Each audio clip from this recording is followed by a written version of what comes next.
performance time, come on and run some tests. We're going to find a memory leak. I've got no friends but virtual users. Soak test never end, it's performance time. In my hand is a cup of Milo, and this is performance time, where we look at the basics of performance testing with fresh eyes. Today, what is load?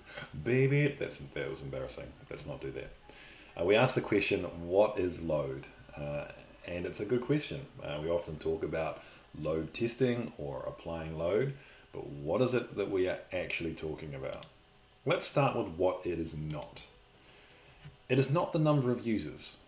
The number of times I have seen this conversation online, or even with clients and colleagues, is amazing and disappointing. The load is not the number of users. It's more about what those users are doing. So let's talk a little bit more about that. So what is load? I think it's really three things. Often I end up finding that things come down to three things. The first one is throughput. And that is how much stuff are we doing at any given point in time. So let's use the analogy of a pipe, which we pass liquid through.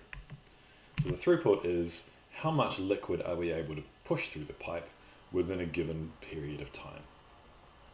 So let's say we've got this pipe. What determines the throughput?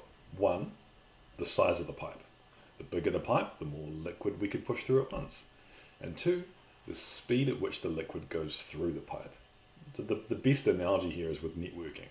The bandwidth would be the size of the pipe. How much data can we process at any given point in time, and the latency would also have an impact, but a much lower impact, to be fair.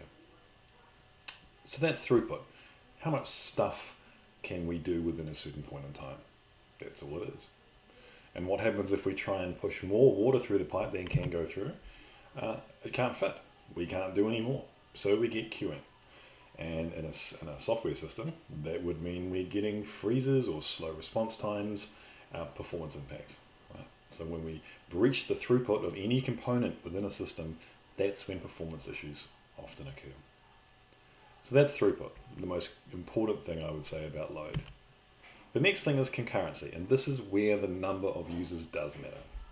Concurrency is not the amount of load we're applying, but it relates to how we're applying it. Let's say we have a tunnel that cars go through. We could have a tunnel which, say, 4 cars can get through within a second, or we could have 2 tunnels which can each do 2 cars per second. That's the same throughput. So does it matter? Does the fact we have 2 tunnels or 1 tunnel matter? And I would say the answer is yes, because what happens when 2 cars try and exit at the same time? We get a situation where either the both cars have to slow down in order to allow for each other. Does one car get to go before the other car, meaning the other car has to slow down dramatically? And it's the same with computer systems. When 2 things happen at the same time, software systems often run into issues around potential single-threaded behavior that you didn't expect. So concurrency does matter, but throughput is really about the volume of load that we're applying. And the last part is the nature of the load. What we do matters just as much as how much we do. So in the case of the pipes, we're putting liquid through.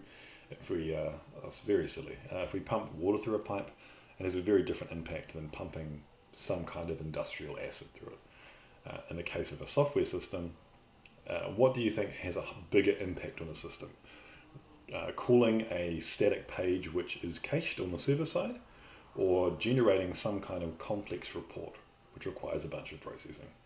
Obviously it's the report that matters. So just as much as the volume of load we apply, it's also the nature of what that load is doing that matters just as much.